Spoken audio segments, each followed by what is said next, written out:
So today I'm going to show you how to make two different headboards. This is the first one. In full transparency, I'm not really good at this, but I started by cutting all the different pieces that I needed.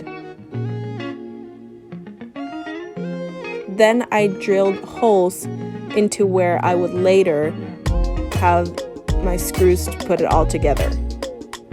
And just like that, you have a whole new headboard.